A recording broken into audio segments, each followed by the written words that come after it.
जय हिंद to everyone. Welcome back to UPSC PYQ series. इस सीरीज में हम लोग देखते हैं यूपीएससी के जितने भी एग्जाम हैं, चाहे सीडीएस, सीएपीएफ, एनडीए, जो भी एग्जाम होते हैं जो यूपीएससी कनेक्ट करवाता है, उन सारे एग्जाम का क्वेश्चन यूपीएससी सीएसई में कैसे पूछता है, उन सब चीज को समझते हैं, प्लस एग्जामिनर के माइंड को समझते हैं।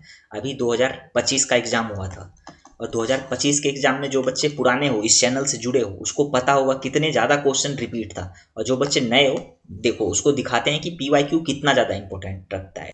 यहाँ पे तो ये 1 साल का क्वेश्चन लगा है, हालांकि जितने भी ईयर का होगा सारा लगा देंगे। देखो 2021 का ये क्वेश्चन है, यहाँ पे देखो 2025 में डायरेक्ट उठा के पूछा है। ये है किस चीज़ का? सीडीएस का है, सीडीएस का। ये सीएसई में पूछ लिया, आत्मसम्मान आंदोलन, आत्मसम्मान आंदोलन। आगे बढ़ो, यहाँ पे देखो 1997 में पूछा था पूना पैक्ट, यहाँ पे पूना पैक्ट है, और ये 2025 में पूना पैक्ट के बारे में पूछ लिया था।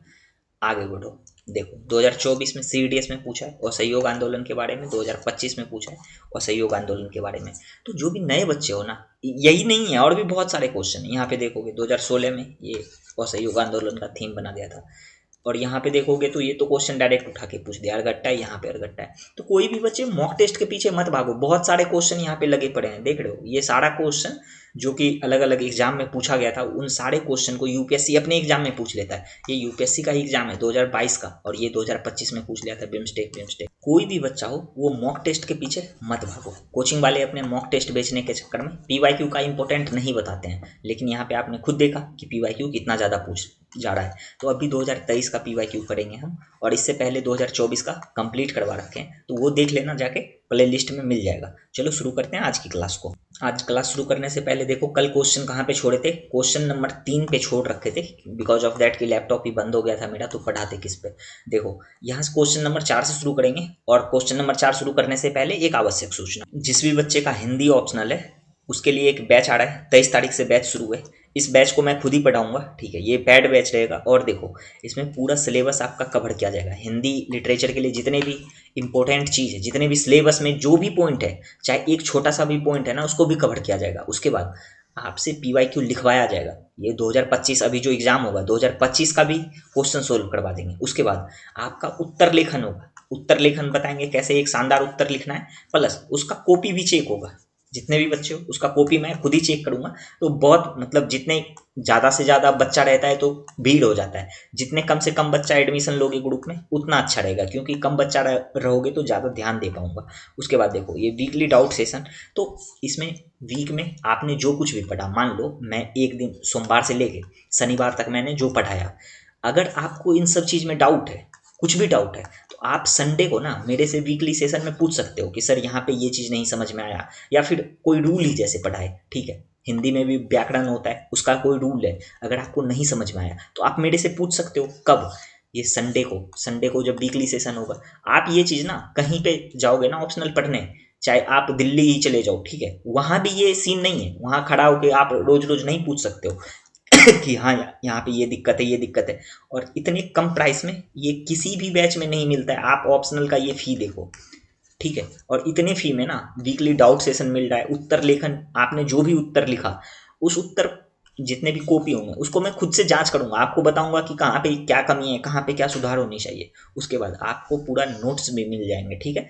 और ये पूरा प्राइवेट ग्रुप रहेगा, आपका सेपरेट ग्रुप रहेगा। और जिस भी बच्चे को डेमो लेक्चर चाहिए, डेमो लेक्चर भी चैनल पे ही डल रहा है, तो वहाँ पे जाके देखो कि डेमो क्लास कैसे चल रहे हैं, कैसे मैं पढ़ा रहा हूँ। वहाँ भी पीवाईक्यू प्लस सिलेबस, ये दोनों का लिंकेज करके आपको जितने भी कॉन्सेप्ट हैं यूपीएससी के, सारा कुछ बता रहा हूँ। उसके बाद ये बैच बाइलिंगुअल होगा, हिंदी इंग्लिश दोनों में, क्योंकि जो भी बच्चे इंग्लिश मीडियम वाले हैं वो भी तो हिंदी में ही लिखोगे। उसके बाद एक्टिव रिवीजन सेशन होगा। हर क्लास के बाद आपसे रिवीजन करवाया जाएगा कि हाँ आपने जो पढ़ा क्या क्या रिवीजन हुआ, क्या याद है। उसके बाद वीक में भी रिवीजन करवा देंगे। और इन सब चीज़ करवाने के लिए ना इतना मिनिमम फी में कोई नहीं करवाएगा, ठीक है। आप एक बार पता कर लेना मार्केट में कि इतने मिनिमम फी में हिंदी ऑप्शनल कोई करवा रहा है क्या। और सबसे मेन बात है ना, अगर कोई पढ़ाएगा भी तो सिलेबस कंप्लीट करने का वो वीडियो भले दे सकता है। अगर मान लो उस वीडियो में आपको कोई प्रॉब्लम आ गया, या किसी टॉपिक पे कोई प्रॉब्लम नहीं समझ में आया, तो आपके लिए वीकली सेशन भी है। उत्तर जो आप लिखोगे ना, आपका जो प्राइवेट ग्रुप होगा उसको मैं खुद से चेक करूंगा, खुद से डेली बताऊंगा कहाँ पे सुधार करना है, कहाँ पे अच्छा उत्तर और आप लिख सकते हो। और उसके बाद पीवाईक्यू भी करवा देंगे साथ के साथ। तो बताओ कुछ छूट रहा है क्या ऑप्शनल का? कोई एक सिंगल चीज़ भी छूट रहा है क्या? और फी भी बहुत मिनिमम है। और बच्चे जो भी आते हैं ना वो लाइव मांगते हैं, बोलते हैं लाइव बैच लो। बेटा लाइव बैच करेंगे ना, तो मैं बार बार बोलता हूँ सर्वर कॉस्ट ज़्यादा हो जाएगा, एप्लीकेशन का कॉस्ट ज़्यादा हो जाएगा, तो ये जो फ़ी है ना ये बहुत ज़्यादा बढ़ जाएगा, फिर 3,000 में होगा ही नहीं, ये पॉसिबल भी नहीं होगा। ठीक है, तो ये रिकॉर्डेड लेक्चर आपको 6 लेक्चर रिकॉर्डेड मिलेगा हर वीक में, और 7वां दिन मैं खुद आपसे जो भी आपका वो दिक्कत होगा, जो प्रॉब्लम होगा, जो डाउट होगा, ठीक है, वो सब पूछ लेना आप। ठीक है, चलो अब शुरू करते हैं क्लास को। तो जो जल्दी जल्दी एडमिशन लेना चाहते हो जल्दी से ले लेना एडमिशन, बहुत कम सीट, लिमिटेड सीट ही है, इसमें ज़्यादा बच्चे को एंट्री भी नहीं मिलेगी। बाकी यहाँ पे ये नंबर है, कुछ भी पूछना होगा इधर पूछ लेना। चलो क्वेश्चन शुरू करते हैं। क्वेश्चन नंबर 4 से कहाँ पे है, हाँ देखो यहाँ पे क्या कह रहा है, निम्नलिखित कथनों पर विचार कीजिए। ये बोल रहा है चीन की तुलना में भारत के पास अधिक कृषि योग्य क्षेत्र है। देखो कृषि योग्य क्षेत्र में ना, अगर देखोगे 2021 का एक रिपोर्ट था FAO का, तो उसमें बोला कि कृषि योग्य क्षेत्र में जो जिसपे नियमित खेती होती है, नियमित खेती, तो उसको तो ऐड करोगे ही, बाकी कृषि योग्य क्षेत्र में पहाड़ पठार सबको ऐड कर लिया था। FAO का डिफिनेशन आया था उसमें, तो इसलिए ना ये जो है कथन ये हो जाएगा गलत आपका। ये जो बोल रहे हैं कि चीन की तुलना में भारत के पास अधिक कृषि योग्य क्षेत्र है, ये गलत है। भारत के पास अधिक कृषि योग्य क्षेत्र नहीं है। आप देखोगे तो चीन का ना बहुत बड़ा मैप है हमसे, ठीक है, चीन का बहुत बड़ा नक्शा है जिसमें कि पहाड़ पठार भी है, और उसको भी कृषि योग्य क्षेत्र में शामिल कर लिया, तो ये बताओ ये हो जाएगा क्या, गलत हो जाएगा। चीन के पास ज़्यादा है, ठीक है। हालांकि अलग अलग कोचिंग वाले अलग अलग क्लेम कर रहे थे जब आंसर की नहीं आया था, लेकिन जैसे आंसर की आया UPSC ने भी इसको गलत माना है। और गूगल के अलग अलग वेबसाइट पे जाओगे ना, तो कोचिंग वाले के उन्होंने किसी ने A दे रखा है, किसी ने B दे रखा है, हालांकि UPSC इसी को माना है गलत। ठीक है, अब देखो अब क्या कह रहा है दूसरा कथन, चीन की तुलना में भारत में सिंचित क्षेत्र का अनुपात अधिक है। तो ये क्वेश्चन बिल्कुल सही है। भारत ये बोल रहा है ना चीन की तुलना में, यहाँ पे देखोगे ये बोल रहा है the proportion of irrigated area is more in India compare to China. यही चीज अगर आप देखोगे कि चीन की तुलना में भारत में पूछ रहा है, ये नहीं बोल रहा कि चीन में, भारत में पूछ रहा है। क्वेश्चन को ध्यान से पढ़ना, ध्यान से पढ़ोगे ना, कंपेयर टू किससे बोल रहा है करने के लिए, चाइना से, और इरिगेटेड लैंड के बारे में बोल रहा है, तो ये हो जाएगा सही। भारत में अधिक है, ठीक है, और चीन में कम है। और ये बोल रहा है चीन की तुलना में भारत की कृषि में प्रति हेक्टेयर औसत उत्पादकता अधिक है, ठीक है, ये पढ़ोगे यहाँ पे। ये बोल रहा है कि the average productivity per hectare in Indian agriculture is higher than that in China. मतलब बोल रहा है चाइना से, चीन से अधिक क्या है हमारा उत्पादक क्षमता है। अब आप लोग खुद बताओ, अगर ऐसा रहता तो किसान क्या फांसी लगाते इंडिया में, कभी लगाते? किसान क्या होते, समृद्ध होते। हमारे किसान क्या होते, समृद्ध होते, लेकिन किसान समृद्ध नहीं है। जो फसल उगा रहे हैं, जो फसल उगाते हैं, वही बेचारा BPL वाले फसल को, वो BPL में जो राशन मिलता है उनसे गुजारा चला रहे हैं, वो समझ रहे हो आप। तो ये जो है ना कि चीन की तुलना में भारत की कृषि प्रति हेक्टेयर औसत उत्पादक क्षमता अधिक नहीं है। पूरा भारत का ये जो बोल रहा है ना, पूरा भारत का प्रति हेक्टेयर औसत उत्पादक क्षमता अधिक है, तो ये गलत है। प्रति हेक्टेयर ऐसी बात नहीं है। हाँ कुछ कुछ स्टेट हैं हमारे जहाँ पे कि ये ज़्यादा है, जैसे पंजाब हरियाणा वाले ये साइड हो गए, ठीक है, तो यहाँ पे अधिक है, लेकिन पूरे भारत में नहीं है, तो ये भी कथन हो जाएगा गलत। अब बताओ इसमें राइट आंसर क्या होगा, यहाँ पे पढ़ो, सही पूछ रहा है, ठीक है, ये देखोगे ये करेक्ट पूछ रहा है। कितने बच्चे तो ये भी नहीं देखते हैं सही पूछ रहा है गलत पूछ रहा है, तो राइट हो जाएगा ओनली है।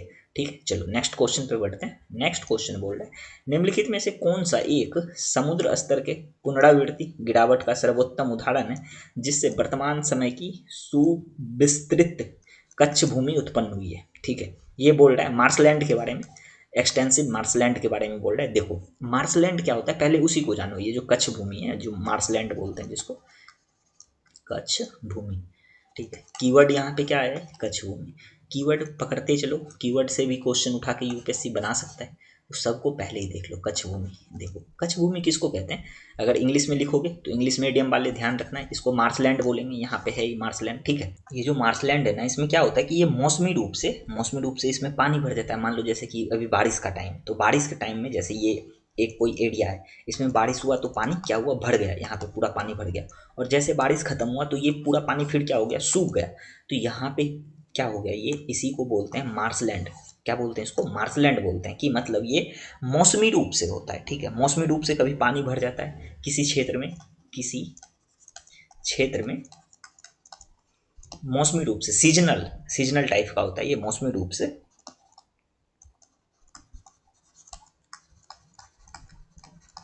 पानी भर जाता है और फिर क्या होता है, सूख जाता है। पहले क्या होता है, पहले वेट हो जाता है पानी से सीजनल में, और उसके बाद ड्राई हो जाता है, ठीक है। तो इसका आंसर अगर राइट देखोगे, ये बोल रहा है कि निम्नलिखित में से कौन सा समुद्र में पुनरावृत्ति गिरावट में सर्वोत्तम उदाहरण है जिसके वर्तमान समय में सुविस्तृत कच्छ भूमि से उत्पन्न हुई है। तो इसका राइट आंसर हो जाएगा कच्छ का रण, ठीक है। अब देखो इन सबको भी जानना जरूरी है कि ये सब है क्या। ये तीन जो स्टेटमेंट है यहाँ पे देखो, ये जो तीन स्टेटमेंट है इसको भी जानना बहुत जरूरी है। क्या पता अगले बार हो सकता है ये भितरकनिका ग्रांड मैंग्रोव जो है इससे क्वेश्चन पूछ ले, तो इसलिए आप कीवर्ड भी एनालिसिस करते चलो साथ साथ, ठीक है। तो देखो भितरकनिका ये कच्छ भूमि जो है, सॉरी भितरकनिका ग्रांड जो मैंग्रोव है, तो सबसे पहले जानो कि ये है कहाँ, ठीक है। यही पहले पता करो कि ये कौन सी स्टेट में, हो सकता है कभी स्टेट मिलाने के लिए दे दे। तो ये ओडिशा में, कहाँ पे, ये जो है ये बोल रहा है भितरकनिका मैंग्रोव के बारे में, तो ये ओडिशा में। अच्छा इसको मिटा दें क्या, ये उतना इंपॉर्टेंट नहीं था, तो ऐसा बता दिए कि कच्छ भूमि में भी हो सकता है किसी बच्चे का कॉन्सेप्ट क्लियर ना हो कच्छ भूमि किसको बोलते हैं। तो देखो ये भितरकनिका मैंग्रोव में ये है कहाँ, ओडिशा। पहला यहाँ पे ये राज्य जानो ये कहाँ पे, ओडिशा में। और ये अगर देखोगे ना, खारे पानी का जो मगरमच्छ होता है, कौन सा, खारे पानी का मगरमच्छ,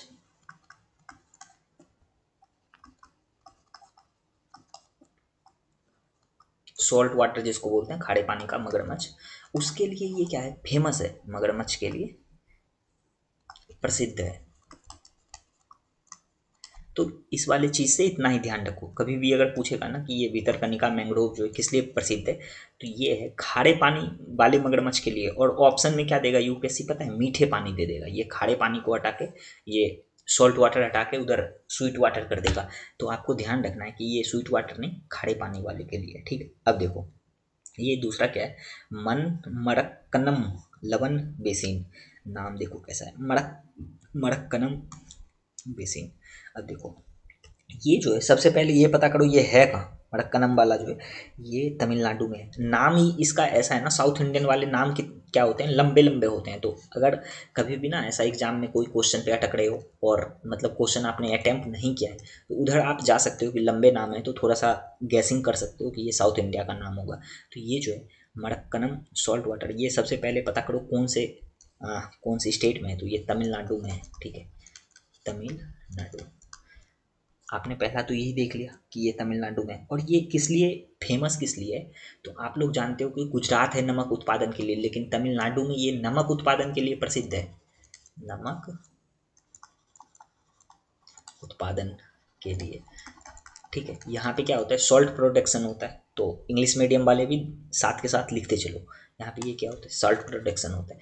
देखो बहुत बच्चे बोलते हैं कि इंग्लिश में यहाँ पे ना ये जो नोट है ये इंग्लिश में भी बनाया करो। आप लोग खुद बताओ, अगर इंग्लिश हिंदी दोनों में मैं लिखूंगा तो टाइम कितना लग जाएगा, आप लोग काफ़ी लोग का टाइम लगेगा ना। तो मैं सोच रहा हूँ इंग्लिश में बोल दूँ, आप लोग खुद से लिख लो, और हिंदी में मैं लिख देता हूँ, ठीक है। तो दोनों मिलके ना, सब मिलके काम कर लेंगे, जल्दी जल्दी हो जाएगा। उसके बाद देखो ये क्या बोल रहा है, नकोड़ा अनूप। तो अगर इसके बारे में देखोगे नौकोड़ा अनूप को, तो सबसे पहले पता करो ये है कौन से स्टेट में। देखो ये आपका ओडिशा में है, ये भी कहाँ पे, ओडिशा। अच्छा ये किस लिए प्रसिद्ध है, ये जो है नौकोड़ा अनूप ये किस लिए ओडिशा में है, तो ये किस लिए प्रसिद्ध है, ये मीठे पानी के लिए, स्वीट वाटर के लिए प्रसिद्ध है। स्वीट वाटर का ये जो दलदल बनता है यहाँ पे, इसलिए ये प्रसिद्ध है, ठीक है। तो यहाँ पे लिख लो मीठे पानी। और ये वाला जो पीडीएफ है ना, ये एनिमेटेड पीडीएफ, ये जो बता रहे हैं जहाँ पे हम पढ़ा रहे हैं, ये पूरा एनिमेटेड पीडीएफ आपको इस वाले चैनल पे मिल जाएगा, ठीक है। तो आप लोग यहाँ पे एक बार जाके ज्वाइन कर सकते हो जिसको पीडीएफ लेना हो। चलो तो यहाँ पे हमने क्या देखा, ये तीनों ऑप्शन को भी देखा कि भितरकनिका ग्रांड क्या था, तो ये उड़ीसा में खारे पानी वाला मगरमच्छ के लिए प्रसिद्ध था। फिर देखे कि मरकनम लवन बेसिन ये कहाँ है, तो ये है तमिलनाडु में। फिर देखे कि नपोड़ा अनूप ये कहाँ है, ये उड़ीसा में है, और ये मीठे पानी के लिए प्रसिद्ध है। तो देखो उड़ीसा से दो क्वेश्चन आ रखा है, एक खारे पानी वाला और एक मीठे पानी वाला। तो ये क्वेश्चन का राइट आंसर क्या हो जाएगा, राइट आंसर हो जाएगा option D is the right answer. चलो नेक्स्ट क्वेश्चन पे बढ़ते हैं।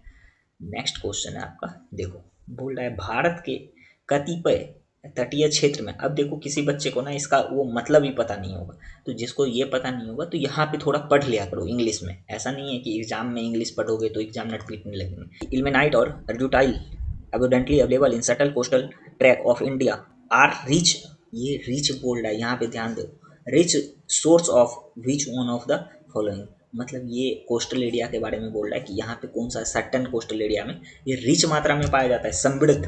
तो कतिपय का मतलब क्या हो गया यहाँ पे सर्टन, ठीक है। तो थोड़ा सा जहाँ पे इंग्लिश, जहाँ पे हिंदी ना समझ में आए वहाँ पे इंग्लिश देख लिया करो, कोई दिक्कत नहीं है। तो अगर इसको देखोगे तो ये बोल रहा है इल्मेनाइट और रूटाइल, यही पूछ रहा है इल्मेनाइट और रूटाइल, ये किसके बोल रहा है कि प्रचुर मात्रा में समृद्ध है। अब यहाँ पे एक बात बताओ, इतने डीप में कोई भी बच्चे ये मिनरल वगैरह को नहीं पढ़ के जाता है, आई नो वेरी वेल, ठीक है। मैं भी कभी स्टूडेंट था, सास भी कभी जैसे बहू थी ना, तो मैं भी कभी स्टूडेंट था। तो इतने डीप में ना कोई भी बच्चे पढ़ के नहीं जाते हैं। तो आप लोग क्या करना, अगर इसके करंट अफेयर में ऐसा कोई भी मेटल, कोई भी लवण खनिज ऐसा कोई भी आता है चर्चा में, तो उसको पढ़ो। ये करंट अफेयर का क्वेश्चन था, उठा के पूछ दिया, और इतने डीप में किसी को याद भी नहीं रहता, ठीक है। आप कितना हर चीज़ का वो याद रखोगे, कहीं ना कहीं रोज कोई ना कुछ डिस्कवर होते रहता है। तो इसका राइट आंसर हो जाए टाइटेनियम, ठीक है। What is the right answer? The right answer is the D. अब देखो यहाँ पे अगर कभी अब क्वेश्चन पूछे ना इन सब में से उठा के, तो ये पूछ सकता है कि एल्युमिनियम के अयस्क का नाम बताओ। तो यहाँ पे अयस्क का नाम देख लो, क्योंकि यूपीएससी में सीडीएस में पूछा गया ये क्वेश्चन, इसलिए मैं बोल रहा हूँ। इसका अयस्क का नाम है बॉक्साइट, ठीक है। अब ये मुख्य अयस्क का नाम है इसका बॉक्साइट। और जो भी सीडीएस का तैयारी करता है तो उसके लिए ना इसका सूत्र भी याद रखना जरूरी होता है, लेकिन आप लोग के लिए सूत्र रखना याद जरूरी नहीं है, बस ये रख लो बॉक्साइट जो है इसका प्रमुख क्या है, अयस्क है, ठीक है। उसी तरह से तांबा के बारे में देखोगे तो तांबा का प्रमुख अयस्क चालकोपेराइट जो है ना, ये तांबा के लिए क्या है, प्रमुख अयस्क। तो यहाँ पे लिख देते हैं चालको, दिख रहा होगा आपको, उम्मीद है, ठीक है। इंग्लिश में भी लिख दें क्या, इंग्लिश मीडियम वाले को अगर दिक्कत होगा तो देखो ये कॉपर का ना है चालको पैराइट, ठीक है। ये हो जाएगा किसका, ये हो गया तांबे का। अगर लोहा का देखोगे तो लोहा का प्रमुख अयस्क है हेमेटाइट और मैग्नेटाइट, ठीक है। ये दोनों याद रखना, लोहा का प्रमुख अयस्क कौन सा है, हेमेटाइट, हेमेटाइट और मैग्नेटाइट, ठीक है। और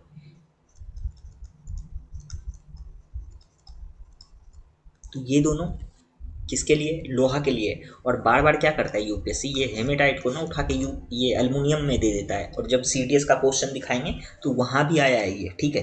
तो वहाँ आप देखना, आपको ये पता अभी ही चल गया कि बॉक्साइट है। अच्छा, जिसको ये याद नहीं रहेगा ना कि बॉक्साइट एल्युमिनियम का है, तो आप थोड़ा सा पीछे जाओगे ना, मतलब जो 1990 बिगड़े के देखे होंगे कि बक्सा ऐसा टाइप का जो रहता था बना हुआ दादी नानी के टाइम का, ठीक है। तो वो देखना, वो अधिकतर किस चीज़ का रहता था, एल्युमिनियम का रहता था। तो एल्युमिनियम का बॉक्स बनाते थे, तो बॉक्साइट ऐसा कुछ ध्यान रख लो ना, ठीक है। चलो नेक्स्ट क्वेश्चन पे बढ़े। इस क्वेश्चन से मैंने इतना कुछ देखा, चलो राइट आंसर तो इसका देख ही लिया। अच्छा, ये टाइटेनियम बचा है, इसका भी एस्क बता दे क्या।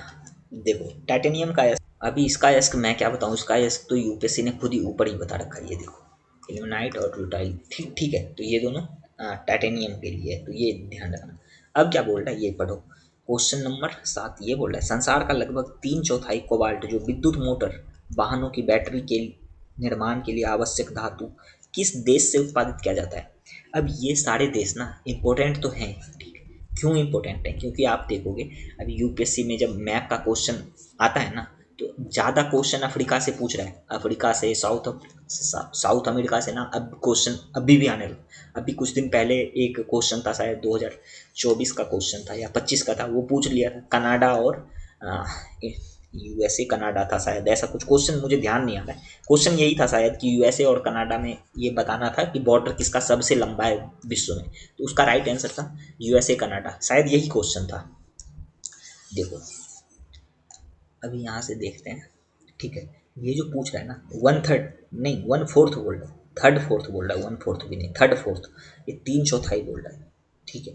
3/4 कोबाल्ट बोल रहा है वर्ल्ड में सबसे ज़्यादा कहाँ पे है, ठीक है। ये मेटल रिक्वायरमेंट के बारे में बोल रहा है। तो देखो ये जो डीआरसी है, ये जो है ना डेमोक्रेटिक रिपब्लिक ऑफ कॉन्गो, तो इसको डीआरसी भी पढ़ते हैं, DRC democratic Republic of Congo. तो डीआरसी में पूरे वर्ल्ड का 70%, समझ रहे हो, 70% जो है ये जो बोल रहा है ना कोबाल्ट, ये यहाँ पे ये देश में, जैसे हमारे यहाँ क्या गेहूँ चावल उत्पन्न करते हैं, यहाँ पे ये कोबाल्ट उत्पादन करते हैं। 70% विश्व का ये उत्पादित होती है यहाँ पे, ध्यान रखना। तो इसका राइट आंसर क्या हो जाएगा, राइट आंसर इज द सी। अब इस वाले देश को भी थोड़ा थोड़ा देख लेते हैं। तो इसके लिए मैं यहाँ पे मैप लगा दूँ क्या? देखो एक सेकेंड आप टाइम दो, यहाँ मैप लगा देता हूँ। यहाँ पे देखोगे ये मैप यही लगा दिया मैंने। ये देखो सबसे पहले तो ये देखो कि ये जो बोत्सवाना और डीआरसी के बारे में, उसके बाद देखेंगे अर्जेंटीना को। तो ये डीआरसी यहाँ पे है ये। अब एक बात बताओ, अगर कभी क्वेश्चन आ जाना है कि डीआरसी जो है लैंडलॉक है, ठीक है लैंडलॉक है, तो आप उसको सही मानना। ये डीआरसी का देख रहे हो, ये अंगोला जो है इसके आगे ही खत्म हो जाता है डीआरसी यहीं पे, तो ये समुद्र से नहीं जुड़ता है, तो ये लैंडलॉक कंट्री है डीआरसी, ये ध्यान रखना पहली चीज़। और दूसरा क्या है कि ये बोत्सवाना, बोत्सवाना कहाँ है? यहाँ पे बोत्सवाना, यहाँ पे। अभी ये न्यूज में भी था, तो इसको थोड़ा अच्छे से पढ़ लो, इसका बाउंड्री देख लो कहाँ कहाँ से लग रहा है। नामीबिया से लग रहा है, साउथ अफ्रीका से लग रहा है, इधर जिम्बाब्वे से, और ऊपर देखोगे ना थोड़ा सा टच हो रहा है जाम्बिया से, ठीक है। तो बोत्सवाना ये 4 कंट्री से लग रहा है इसका बाउंड्री, और अंगोला से ये टच नहीं हो रहा है। अब अंगोला से टच नहीं होने के कारण क्या है, यहाँ पे नामीबिया जो है इसके ऊपर ढक जाता है, ऐसे ऐसे मतलब छाता की तरह ऐसा ढक जाता है नामीबिया। तो बोत्सवाना में अभी बहुत ज़्यादा क्या हुआ था, पिछले साल हाथी मरा था। जो द हिंदू पढ़ते होंगे रेगुलर उसको पता होगा, पिछले साल ना हाथी बहुत ज़्यादा मर गया था यहाँ पे। तो ये दोनों कंट्री ध्यान रखना। अब बचा है ये अर्जेंटीना, अर्जेंटीना यहाँ है। अगर इस वाले मैप को थोड़ा सा नीचे कर दें तब अर्जेंटीना वाला मैप नीचे है, ठीक है जस्ट यहाँ पे इसको हटा दें। अभी तो ये काम हो गया इसका, ये देखो अर्जेंटीना ये रहे, ठीक है यहाँ पे अर्जेंटीना। अब अर्जेंटीना का अगर बाउंड्री देखोगे तो, अच्छा एक बात बताओ, ये जो साउथ अमेरिका है यहाँ पे सबसे बड़ा देश कौन सा है? ब्राज़ील। और अभी एक चीज़ ध्यान रखना कि ये ब्राज़ील, आप लोग क्वेश्चन बताना इसका आंसर, ये जो ब्रिक्स है, ब्रिक्स में क्या ब्राज़ील है या नहीं है? और है तो एक बात बताओ, अभी ब्रिक्स के फिर नए मेंबर कौन कौन से ऐड हुए, ठीक है ये भी बताना है। ब्रिक्स का जो विस्तार हुआ है या फिर उसमें कौन कौन से मेंबर आने वाले हैं ये भी बताना, ठीक है। चलो ये देखो कि अर्जेंटीना यहाँ पे, तो अर्जेंटीना कौन कौन से देश से बाउंड्री लगा रहा है? चिली से, उसके बाद यहाँ पे देखोगे तो उरुग्वे से, उसके बाद यहाँ से पराग्वे से और बोलीविया से। और एक चीज़ आपस में, एक चीज़ यहाँ पे देखो कि पराग्वे और उरुग्वे आपस में बाउंड्री शेयर नहीं कर रहा है। तो कभी भी अगर ऐसा आ जाए ना कि पराग्वे और उरुग्वे आपस में बाउंड्री लगा रहा है, तो इसके बीच में ना अर्जेंटीना ऐसे आ जाता है, फिर वो नहीं लगने देता है बाउंड्री इसके, ठीक है। तो ये ध्यान रखना, इधर तो ब्राज़ील से शेयर कर ही रहा है, तो इतना ये मैप को थोड़ा ध्यान रख लेना। तो ये दोनों मैप था, इसको भी हटाते हैं। चलो अब नेक्स्ट क्वेश्चन पे देखते हैं। इसका राइट आंसर तो आपने देख लिया। अब नेक्स्ट क्वेश्चन देखो, कौन सा? Question number 8। ये बोल रहा है निम्नलिखित में से कौन सा एक कांगो बेसिन का भाग नहीं है? Which one of the following is the part of Congo basin? Cameroon, Nigeria, South Sudan, Uganda. अब देखो पहले तो यही देखते हैं हम कांगो बेसिन है कहाँ पे। ये है आपका कांगो बेसिन, ये टोटल जो ग्रीन ग्रीन दिख रहा है ये कांगो बेसिन है। और ये सारा जो भी मैप यहाँ पे लगा रहे हैं वो नेट से डाउनलोड करके लगा रहे हैं। तो आप लोग भी जो ऐसा मतलब नोट बनाओगे तो मैप अगर लगा सकते हो तो लगा लेना, नहीं लगा सकते हो तो ऐसे ध्यान रखो। तो कांगो बेसिन जो है ना, ये पहला देखो अफ्रीका, मध्य अफ्रीका में, कहाँ पे? मध्य अफ्रीका में। तो पहला पॉइंट तो यही देख लो कि कांगो बेसिन है कहाँ पे? मध्य अफ्रीका, ठीक है। अब देखो ये कौन कौन से देश से बाउंड्री लगाता है, ये भी पूछ लेगा क्वेश्चन कि बताओ कांगो बेसिन कितने देश से बाउंड्री लगता है। तो कांगो बेसिन 6 देश में फैला है। कितने देश में? 6 देश। अब उस 6 देश का ना नाम भी पूछ सकता है, क्योंकि एक बार जब क्वेश्चन आ गया तो आप पूरा अच्छी तरीके से तैयार करोगे। तो देखो ये जो 6 देश है, इसमें पहला तो यहाँ पे ये कौन दिख रहा है? सबसे पहला देश दिख रहा है आपको कांगो, यही लिख लो कांगो। कांगो लोकतांत्रिक मतलब डेमोक्रेट, ये डीआरसी जो है अभी जो पढ़ाए थे ऊपर, ये वाला, तो ये डीआरसी पहला, ठीक है। दूसरा देखोगे तो दूसरा आपका है कांगो गंडाज, ठीक है।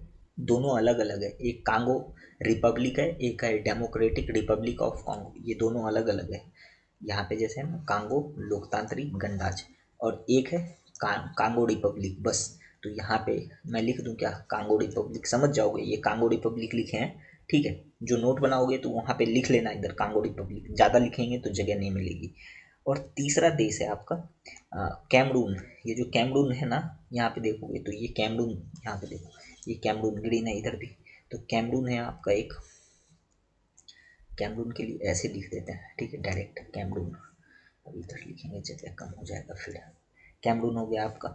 अब देखोगे चौथा देश है आपका मध्य अफ्रीका गणराज्य। यहाँ पे देखोगे ये मध्य अफ्रीका गणराज्य, तो इसको कहाँ पे लिख दें, मध्य अफ्रीका गणराज्य, ठीक है, ऐसे ध्यान रख लो। तो ये सारे मैप हैं। उसके बाद एक है इक्वेटोरियल गिनी, इक्वेटोरियल गिनी, ठीक है। उसके बाद एक है गेबोन, गेबोन। तो इतने देश हैं जिससे कि ये कांगो बेसिन लगता है। 6 देश हैं, फिर से एक बार देख लो, रिवीजन कर लो। डेमोक्रेटिक रिपब्लिक ऑफ कांगो, उसके बाद कांगो रिपब्लिक, उसके बाद मध्य अफ्रीकी गणराज्य, उसके बाद इक्वेटोरियल गिनी और गेबोन, ठीक है। उसके बाद एक कैमरून है। तो इतने देश से ये जो है कांगो बेसिन आपस में शेयर करता है बाउंड्री को। चलो, इस क्वेश्चन से हमने इतना कुछ सीखा। अब नेक्स्ट क्वेश्चन आगे बढ़ते हैं। नेक्स्ट क्वेश्चन देखो, क्वेश्चन नंबर 9। ये क्या कह रहा है, निम्नलिखित कथनों पर विचार कीजिए।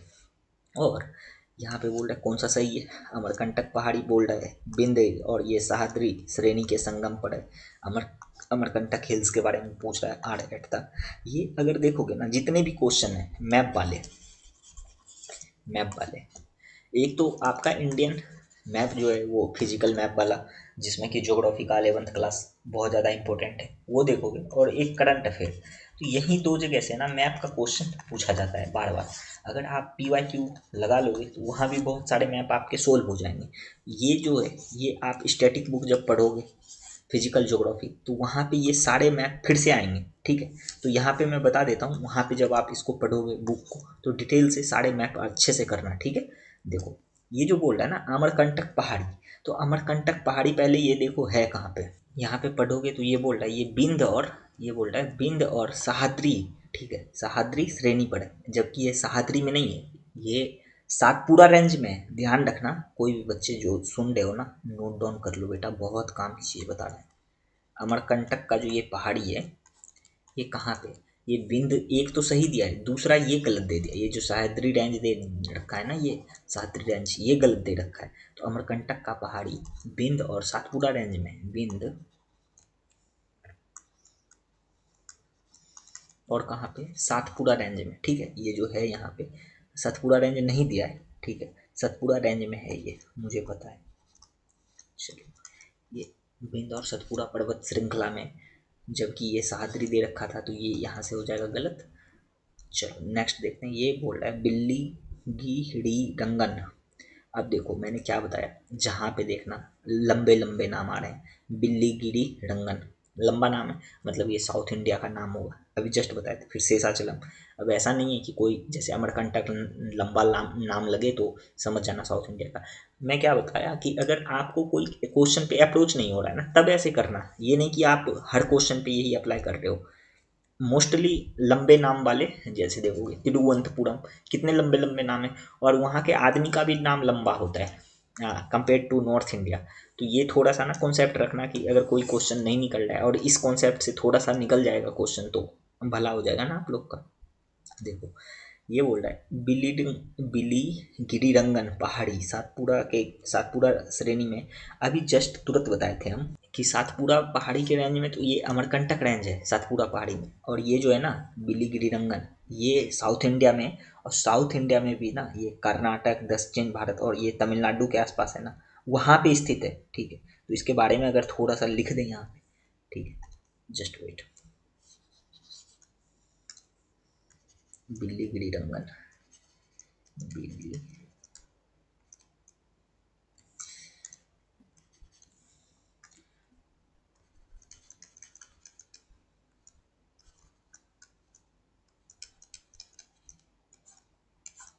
बिल्लीगिरी रंगन पहाड़ियाँ, ये सबसे पहले ये देखोगे ये साउथ इंडिया में है, ठीक है। तो दक्षिण भारत ऐसे लिख दी, दक्षिण भारत का पहाड़ी है। और ये कर्नाटक तमिलनाडु, कर्नाटक एंड तमिलनाडु के आसपास ये फैला हुआ है। तो ये चीज़ ध्यान रखो, ठीक है। ये कहाँ पे, कर्नाटक और तमिलनाडु के आसपास फैला हुआ है। और इसका नाम ये जो है ना बिलीगिरी रंगन क्यों पड़ा, क्योंकि यहाँ पे ना बिलीगिरी रंगन नाम का एक मंदिर था। कौन सा मंदिर था, बिलीगिरी रंगन, वहाँ का एक देवता है, उन्हीं का मंदिर के नाम पे ये बिलीगिरी रंगन नाम पड़ा है। अब उसके बाद देखोगे ये शेषाचलम, हालांकि ये ना किसी मूवी में भी आया है। कौन सा मूवी है वो, साउथ इंडिया का, अभी बहुत ज़्यादा उधर था।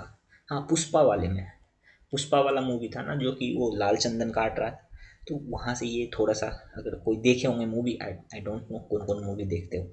शेषाचलम पहाड़ी पश्चिमी घाट के सबसे दक्षिण भाग में है, तो ये जो है ना, ये गलत है। ये शेषाचलम पहाड़ी ये आंध्र प्रदेश के पूर्वी भाग में है, और यहाँ पे क्या बोल रहा है, ये पश्चिमी घाट में। पुष्पा भाऊ वाला वो देखे हो ना, वो जैसे चंदन का वो कटाई, लाल चंदन का कटाई, तो ये पश्चिमी घाट में नहीं है, ये आंध्र प्रदेश में है। आंध्र प्रदेश, ठीक है, आंध्र प्रदेश लिखे, समझ जाना इसको। और ये आंध्र प्रदेश के पूर्वी घाट पे स्थित है, पश्चिमी घाट पे नहीं। आंध्र प्रदेश में कहाँ पे स्थित है, पूर्वी घाट पे।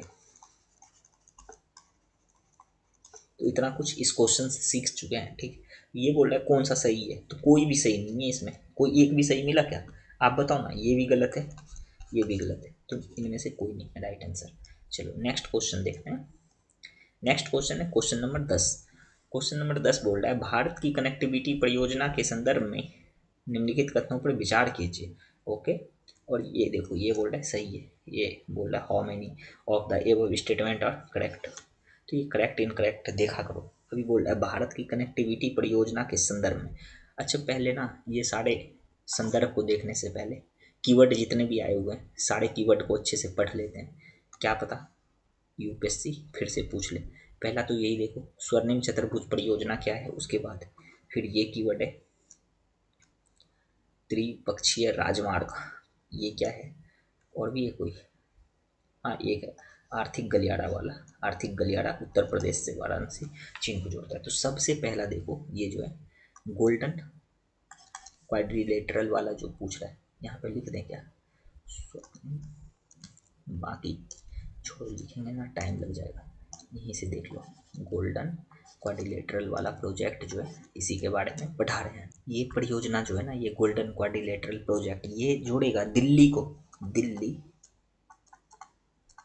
मुंबई, ठीक है, कोलकाता और चेन्नई को आपस में जोड़ेगा आपका। और फिर इधर नीचे आपका मुंबई आ जाएगा, फिर नीचे जाओगे तो चेन्नई आ जाएगा, और फिर इधर यहाँ पे कोलकाता ही, मतलब एग्जैक्ट मैप नहीं है, अब ऐसा ही क्वाड्रिलेटरल टाइप का। और ये बोल रहा है कि किसको किसको आपस में जोड़ रहा है, तो दिल्ली को ये मुंबई से जोड़ेगा पहले, ठीक है, दिल्ली मुंबई, दिल्ली मुंबई हो गया। उसके बाद नीचे चेन्नई साउथ इंडिया। तो आप लोग ना थोड़ा थोड़ा हर चीज़ को अगर ध्यान में रखोगे, तो आपको पता चलेगा कि आपका एग्ज़ाम कितना स्मूथली से निकल जाएगा। कोलकाता, तो क्वाड्रिलेटरल वाला ये है, ये सीन है। अब आप भूलोगे नहीं कभी, अगर कभी सामने आ जाए ना, तो आप मैप के साथ देख चुके हो।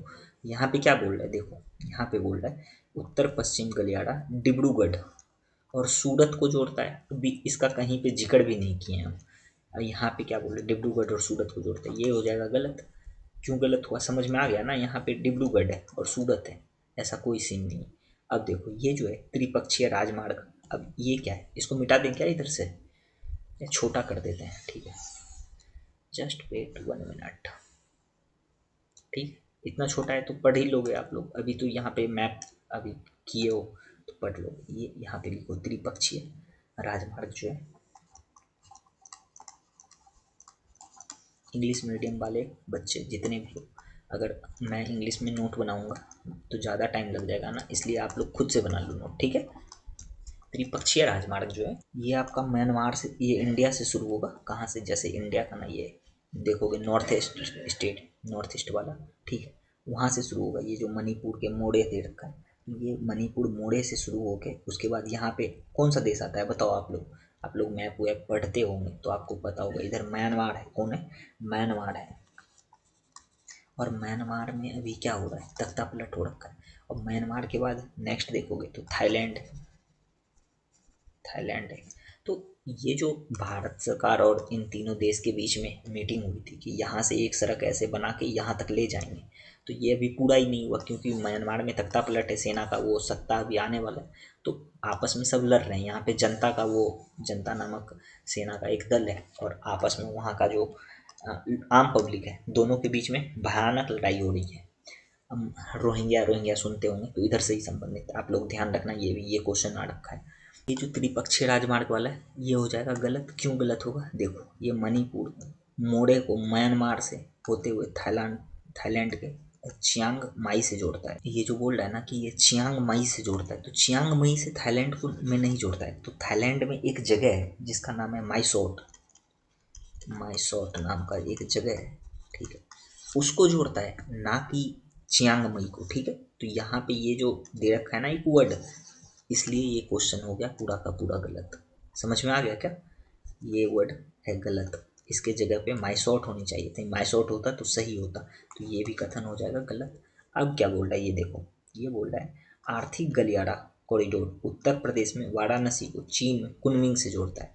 अब एक बात बताओ, आप लोग ना इस क्वेश्चन का आंसर देखने से पहले, कीवर्ड एनालिसिस करने से पहले एक बात पूछता हूँ, आप लोग खुद बताओ कि ये जो बोल रहा है कि उत्तर प्रदेश में वाराणसी यहाँ पे कहीं होंगे। अगर मैं इंडिया का ऐसा मैप देखूँ, रफ मैप है, ऐसा मत समझना कि ये इंडिया का मैप है। उत्तर प्रदेश यहाँ पे और चीन इधर है कहीं पे, हमारा यहाँ पे मानो चीन है, ठीक है।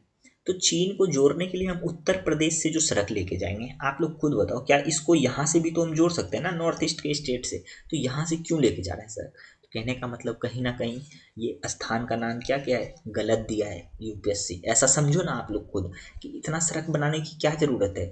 हमारा नॉर्थ ईस्ट इंडिया जो है, नॉर्थ ईस्ट इंडिया, अगर मैं यहाँ पे मैप बना के आपको बताऊँ ओरिजिनल, देखो हमारा नॉर्थ ईस्ट इंडिया ना यहाँ पे ऐसा कुछ फैला हुआ है, उसके बाद इधर चीन है, ठीक है, यहाँ पे चीन है ना, और इधर देखोगे तो ये हमारा हो गया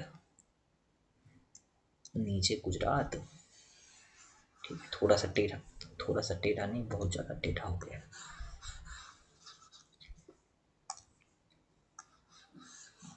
ठीक है, इधर श्रीलंका हो जाएगा इधर। तो यहाँ पे अगर बोल रहा है कि उत्तर प्रदेश से जोड़ता है, उत्तर प्रदेश यहाँ कहीं पे है, ठीक है, इधर दिल्ली यहाँ पे, तो उत्तर प्रदेश से चीन यहाँ है हमारा, मान लो चीन यहाँ पे, अगर मैन चाइना को देखें, मैन चाइना इधर, इधर तो तिब्बत वाला क्षेत्र है, पहाड़ी एरिया है, तो यहाँ से अगर हम यहाँ पे जोड़े तो लंबा सड़क बनेगा, और यहाँ से अगर जोड़ना ही होगा तो यहाँ से नहीं जोड़ेंगे। तो वाराणसी कहने का मतलब ये जो नाम दिया है ना, तो कहीं ना कहीं यूपीएससी क्या क्या है उसको गलत दिया है। अभी समझ में आ रहा है कि एग्जामिनर कैसे सोचता है। एग्जामिनर किसी भी प्लेस को गलत करने के लिए कुछ भी अगर थोड़ा सा बदल देगा तो वो गलत हो जाएगा। जैसे कि पिछले लेक्चर में हम बताए थे कि डाटा कैसे गलत कर देता है एग्जामिनर, तो उसी तरह से कि प्लेस का नाम भी वो बदल देगा थोड़ा सा तो वो गलत कर सकता है। तो यहाँ पे ये चीज़ क्या है, गलत है, उत्तर प्रदेश को यहाँ से नहीं जोड़ता है, ठीक है। अब देखो ये जो है ना, ये बांग्लादेश, चीन, भारत, म्यांमार, तो ये उत्तर प्रदेश नहीं, कलकत्ता होगा, क्या होगा, कोलकाता जो है अपना, ठीक है, पश्चिम बंगाल के कोलकाता को कहाँ से जोड़ रहा है, चीन से, ठीक है, कोलकाता को जोड़ रहा है चीन। तो ये वाराणसी दे रखा था, तो ये भी क्या हो जाएगा, गलत हो जाएगा। तो आपको समझ में आ रहा है ना, ये सारे गलत हो जाएंगे। तो ये पूछ रहा है कौन सा सही है, एक भी सही नहीं है तो कोई भी सही नहीं है, ठीक है, राइट आंसर ये हो जाएगा, ठीक है। अब जो नेक्स्ट क्वेश्चन बचा है, नेक्स्ट क्वेश्चन कल देखते हैं, ठीक है। आप लोग पढ़ते रहिए, और जो भी हिंदी मीडियम वाले बच्चे हो जल्दी से बैच में इनरोल हो जाओ। बैच जब एक बार शुरू हो जाएगा तो फिर एंट्री मिलेगी नहीं, तो फटाफट से इनरोल हो जाओ, एकदम अच्छे से सिलेबस ख़त्म कर लेंगे। एक बार यूपीएससी का ना ये ऑप्शनल पढ़ लो, आपके टक्कर में यूपीएससी का एक भी क्वेश्चन ना यूपीएससी का आपसे छूटेगा भी नहीं, और आपके टक्कर में यूपीएससी ऑप्शनल हिंदी लिटरेचर में कोई नहीं रहेगा, आई प्रॉमिस टू यू, ठीक है। चलो मिलते हैं आपसे नई वीडियो में, तब तक के लिए जय हिंद जय भारत।